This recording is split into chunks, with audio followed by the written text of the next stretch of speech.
As you go through life, you tackle with lots of questions in your minds, which most of them are unanswered.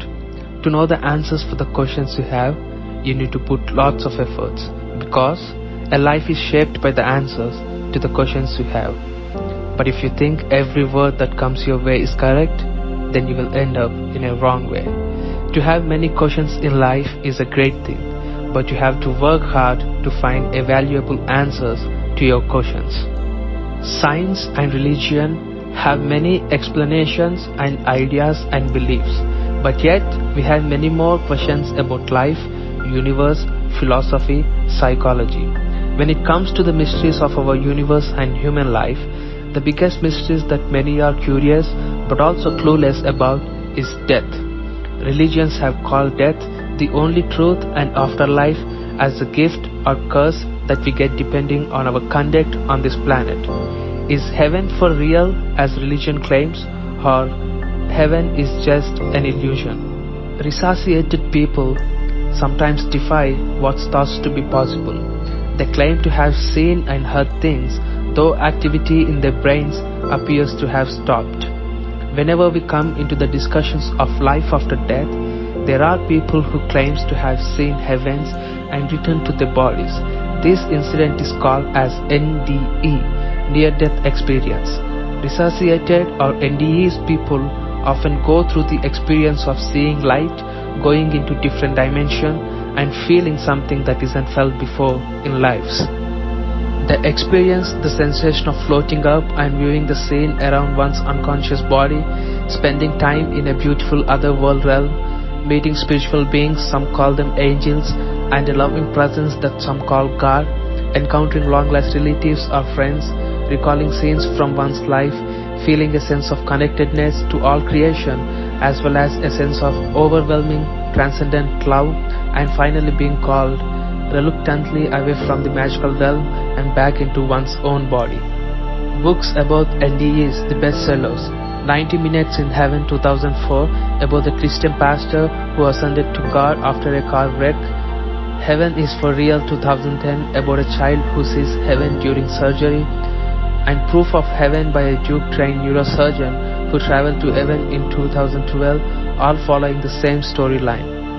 The neurosurgeon Ibn Alexander said in Newsweek in 2012 that his experience convinced him that his consciousness, the soul or the self, exists somehow separate from or outside the mind and can travel to other dimensions on its own.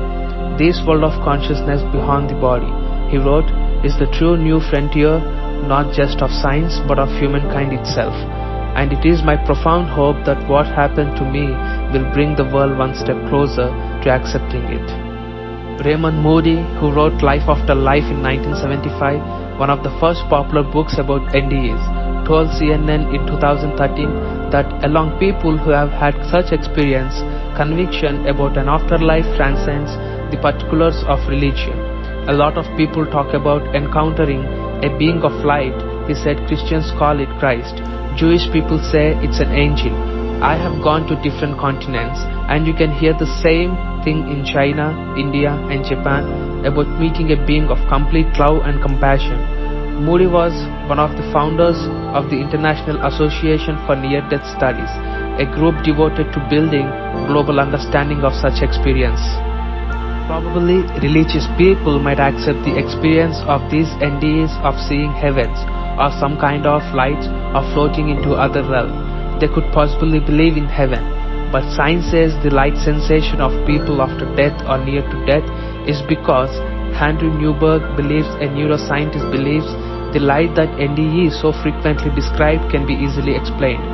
As your eyesight fades, you lose the peripheral areas first. If you see bright light, that could be the central part of the visual system shutting down last.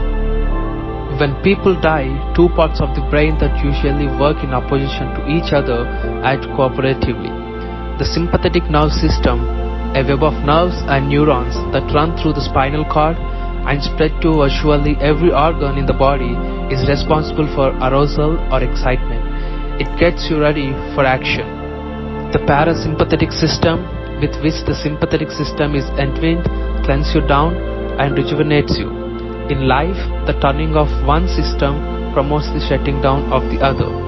The sympathetic nerve system kicks in when a car cuts you off on the highway.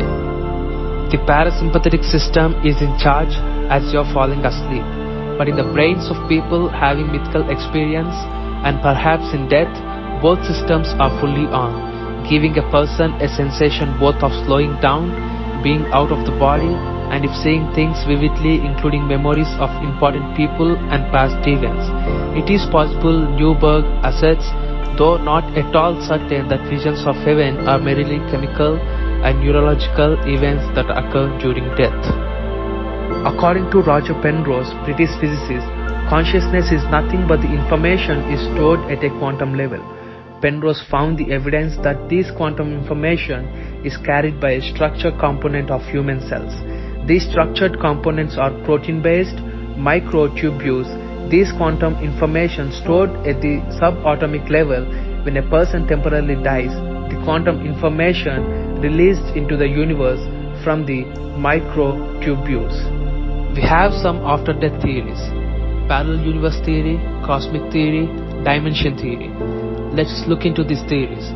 According to parallel universe theory, there are infinite number of universes, and everything that could possibly happen occurs in some universes.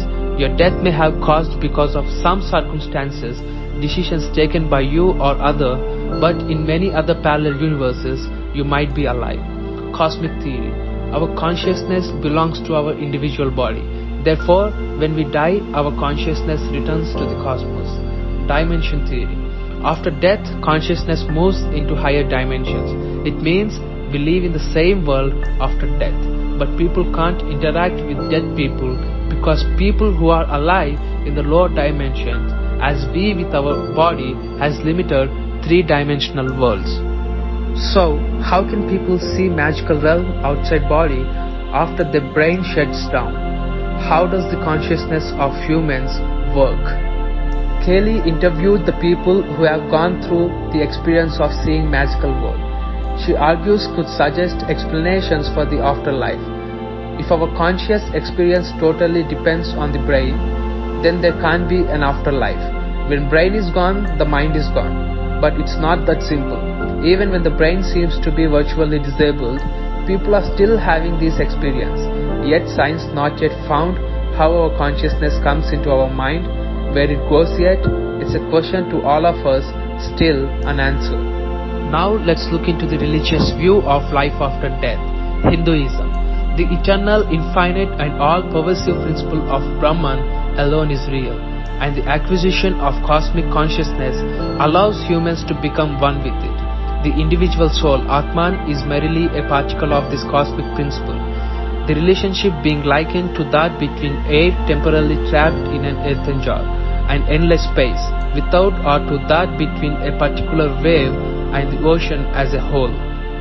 Each being is predestined to innumerable rebirths, samsara, and one's aggregate moral balance sheet. Karma determines both the length of each life and the specific form of each rebirth. Every grain down in this existence is reaped in the next. The prospect of innumerable lives is therefore envisaged with dismay. To escape the dreaded rebirth is to achieve final emancipation, moksha.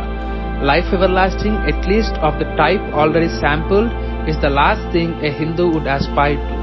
Moksha can be achieved only by the saintly or perhaps by those who have died in Varanasi and had their ashes strewed on the Ganga's river. For others, the wages of worldliness are inevitable reincarnation. And Muslims believe heaven is described as gardens of pleasure. Quran 31:8.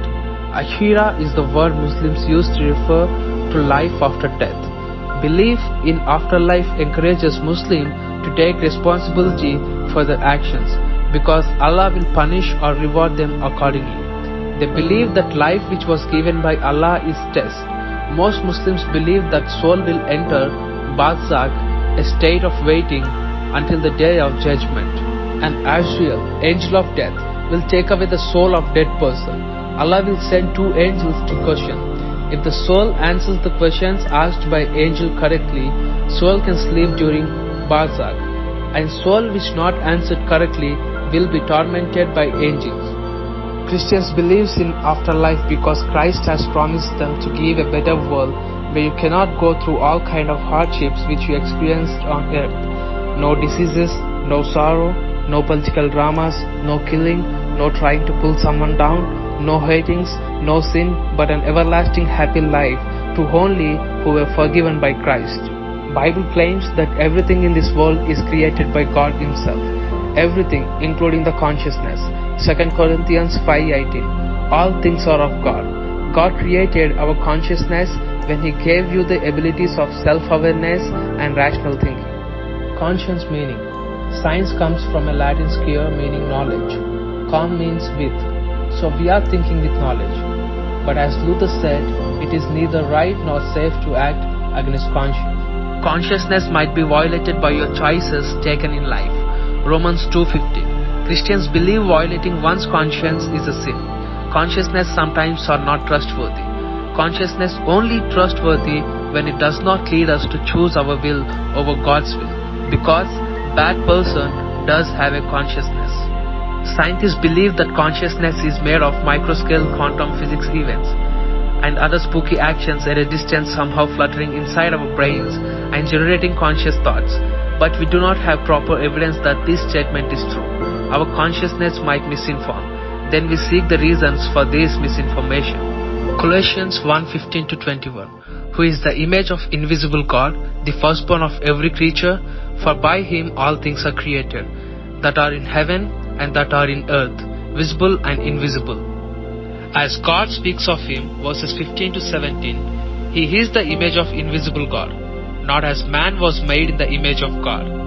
Genesis 1:27, in His natural faculties and dominion over the creatures, no, He is the express image of His person, Hebrews 1 verses 3.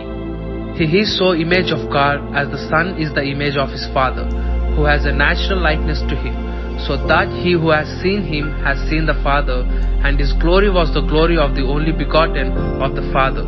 John chapter 1 verses 14 and 14th chapter verse 9.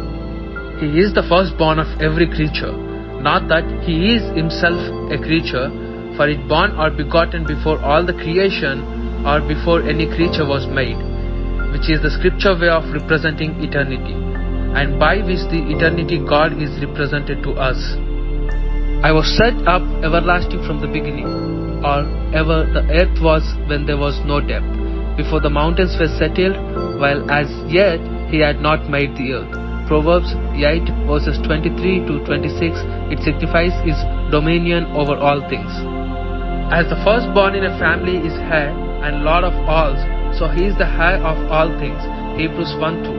The word with only the change of accent signifies actively the first begetter or producer of all things, and so it well agrees with the following clause.